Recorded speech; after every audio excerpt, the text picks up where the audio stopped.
The Most Dangerous Game, Part 2 by Richard Connell. General Zaroff suggests that Ransford wear moccasins, soft-soled shoes like the ones in the image, when they go hunting. General Zaroff did not appear until luncheon. He was dressed faultlessly in the tweeds of country squire. He was solicitous about the state of Ransford's health.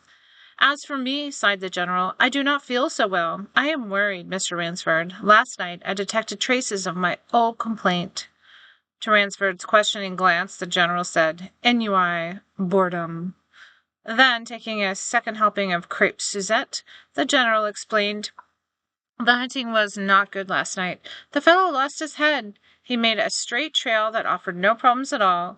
That's the trouble with these sailors. They have dull brains to begin with, and they do not know how to get about in the woods. They do excessively stupid and obvious things. It's most annoying. Will you have another glass of Chablis, Mr. Ransford?" "General," said Mr. Ransford firmly, "I wish to leave this island at once." The general raised his thickets of eyebrows. He seemed to hurt. "But, my dear fellow," the general protested, "you've only just come. You've had no hunting." "I wish to go today," said Ransford. He saw the dead black eyes of the general on him, studying him. General Zaroff's face suddenly brightened. He filled Ransford's glass with a veritable Chablis from a dusty bottle. "Tonight," said the general, "we will hunt, you and I." Ransford shook his head. "No, General," he said, "I will not hunt." The general shrugged his shoulders and delicately ate a hothouse grape. "As you wish, my friend," he said. "The choice rests entirely with you, but I may not venture to suggest that you will find my idea of sport more diverting than Ivan's." He nodded toward the corner where the giant stood, scowling, his thick arms crossed on a hogshead of a chest. "You don't mean—" cried Ransford. "My dear fellow," said the general, "have I not told you? I always mean what I say about hunting. This is really an inspiration. I drink to a foeman worthy of my steel at last." The general raised his glass, but Ransford sat staring at him. "You'll find this game worth playing," said the general enthusiastically. "Your brain against mine, your woodcraft against mine, your strength and stamina against mine. Outdoor chess, and a stake is not without value, eh?" "And if I win?" began Ransford huskily. "I'll cheerfully acknowledge myself defeated if I do not find you by midnight of the third day," said General Zaroff. "My sloop will place you on the mainland near a town." The general was reading what Ransford was thinking. "Oh, you can trust me," said the Cossack. "I will give you my word as a gentleman and as a sportsman. Of course, you, in turn, must agree to say nothing of your visit here." "I agreed to nothing of the kind," said Ransford. "Oh," said the general, "in that case, but why discuss that now? 3 days hence we can discuss it over a bottle of Veuve Clicquot, unless—" The general sipped his wine. Then a businesslike air animated him. "Ivan," he said to Ransford, "will you supply with hunting tools, hunting clothes, food, a knife? I suggest you wear moccasins. They leave a poorer trail.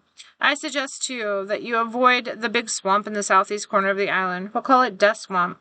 There's quicksand there. One foolish fellow tried it. The deplorable part of it was that Lazarus was followed behind him. You can imagine my feelings, Mr. Ransford. I loved Lazarus. He was the finest hound in my pack. Well, I must beg you to excuse me now. I always take a siesta before lunch. You'll hardly have time for a nap, I fear. You'll want to start, no doubt. I shall not follow until dusk. Hunting at night is so much more exciting than by day, don't you think? Au revoir, Mr. Ransford. Au revoir." General Zaroff, with a deep, curtly bow, strolled from the room. From another door came Ivan. Under one arm he carried khaki hunting clothes, a haversack of food, a leather sheath containing a long-bladed hunting knife. His right hand rested on a cocked revolver thrust in a crimson sash about his waist. Ransford had fought his way through the bush for 2 hours. "I must keep my nerve, he said through tight teeth. He had not been entirely clear-headed when the chateau gates snapped shut behind him. His whole idea was first put distance between him and General Zaroff, and to this end he had plunged along, spurred by the sharp roars of something very like panic. Now he had got a grip on himself. He had stopped and was taking stock of himself and the situation. He saw the straight flight was futile. Inevitably, it would bring him face to face with the sea. He was in a picture with a frame of water, and his operations clearly must take place within that frame.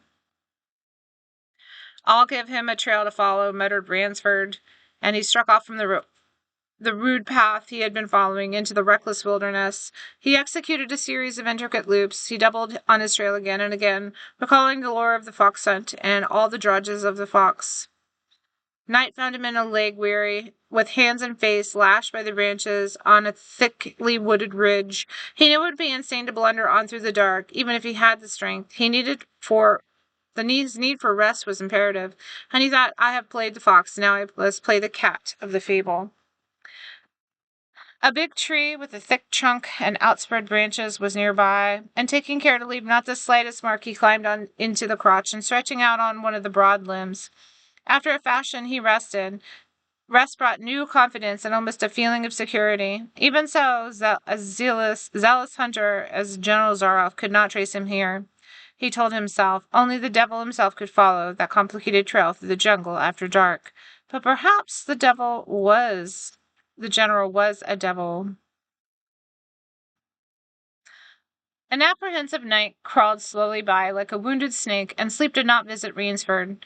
Although the silence of a dead world was on the jungle, toward the morning when a dingy gray was varnishing the sky, the cry of something startled bird focused Ransford's attention in that direction. Something was coming through the bush, coming slowly, carefully, coming by the same winding way Ransford had come. He flattened himself down on a limb, through a screen of leaves, thick almost thick as a tapestry. He watched. That was what was approaching, was a man. It was General Zaroff. He made his way along with fixed eyes and utmost concentration on the ground before him. He paused almost beneath the tree, dropped to his knees, and studied the ground. Ransford's impulse was to hurl himself down like a panther, but he saw the general's right hand held something metallic, a small automatic pistol. The hunter shook his head several times as if were puzzled, then straightened up and looked from his case to one of his cigarettes, and pungent, incense-like smoke floated up into Ransford's nostrils.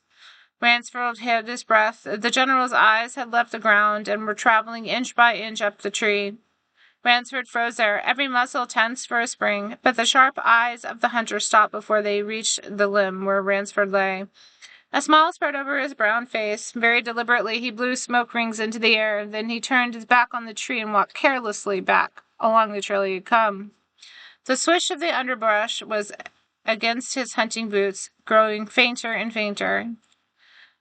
The pent-up air burst hotly from Ransford's lungs. His first thought made him feel sick and numb. The general could follow a trail through the woods at night. He could follow an extremely difficult trail. He must have uncanny powers. Only by the merest chance had the Cossack failed to see his quarry. Ransford's second thought was even more terrible, and a shudder of cold horror sent through his whole being. Why had the general smiled? Why had he turned back?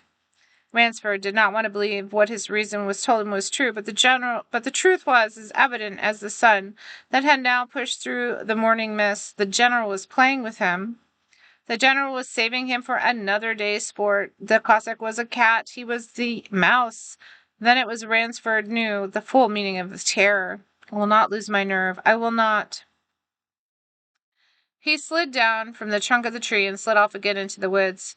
His face was set, and he forced the machinery of his mind to function. 300 yards from his hiding place, he stopped where a huge dead tree leaned precariously on a smaller living one. Throwing off his sack of food, Ransford took his knife from its sheath and began to work with all his energy. The job was finished at last, and he threw himself down on the fallen log 100 feet away. He did not have to wait long. The cat was coming again to play with the mouse. Following the trail with the sureness of a bloodhound came General Zaroff. Nothing escaped those searching black eyes, no crushed blade of grass, no bent twig, no mark, no matter how faint, in the moss. So intent was the Cossack of his mind stalking that he was upon the thing Ransford had made before he saw it. His foot touched the protruding bough that was the trigger. Even as he touched it, the general sensed his danger and leaped back with the agility of an ape. But he was not quite quick enough. The dead tree, delicately adjusted to the rest of the cut living one, crashed down and struck the general into a glancing blow on the shoulder as it fell. But for his alertness, he must have been smashed beneath it. He staggered, but he did not fall, nor did he drop his revolver. He stood there, rubbing his injured shoulder, and Ransford, with fear again gripping his heart, heard the general's mocking laugh ring through the jungle. "Ransford," called the general, "if you are within sound of my voice, I suppose you are to let me congratulate you. Not many men know how to make a Malay man-catcher. Luckily for me, I have two hunted in Malacca. You are proving interesting, Mr. Ransford. Now I'm going to have my wound dressed. It's only a slight one, but I shall be back. I shall be back." When the general, nursing his bruised shoulder, had gone, Ransford took up his fight again. It was fight now, a